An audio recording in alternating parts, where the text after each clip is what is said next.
ఈరోజు మీకు ధనమా దేవుడు అని అడిగారు అనుకోండి, ఏమంటారు తెలుసా అండి?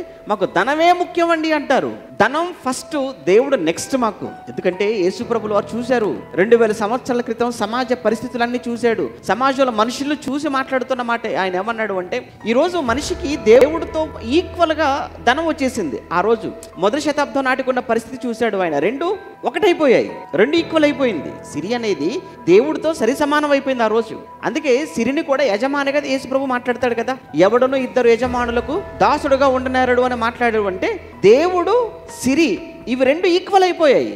ఈ రోజు వచ్చేసరికి దేవుడు తక్కువైపోయాడు, ఇంకా సిరి ఎక్కువైపోయింది. 2000 సంవత్సరాల క్రితం బ్యాలెన్స్గా ఉన్నట్టుగా కనబడింది ప్రభువుకు. ఇప్పుడు పరిస్థితి చూస్తుంటే మనిషికి ఏమైపోయిందనంటే, మనిషికి అసలు మానవత్వము, విలువలు, బంధాలు, దేవుడు కంటే కూడా మనిషికి ఏదుంటే చాలు అంటే డబ్బుంటే చాలు అన్నట్టుగా మనుషులు మారిపోయారు. అవునో కాదో మీరే ఆలోచించండి. మీకు తెలియనిది ఏమి కాదండి. డబ్బుల కోసం ఈరోజు అన్నను వదులుకునే తమ్ముడు, తమ్ముడు వదులుకునే అన్న, అక్కను వదులుకునే చెల్లి, చెల్లి వదులుకునే వాళ్ళు, భార్య వదులుకునే భర్త, భర్త వదులుకునే ఆఖరికి తల్లిదండ్రులు కూడా లెక్క చేయడం లేదు. కళ్ళ ముందు కనబడుతున్నటువంటి బంధాలకే విలువనివ్వనటువంటి మనిషి ధనం కోసం, కనిపించని దేవుని కోసం ధనాన్ని ఇవ్వగలడా, ధనాన్ని వదులుకోగలడా? నా ప్రశ్న.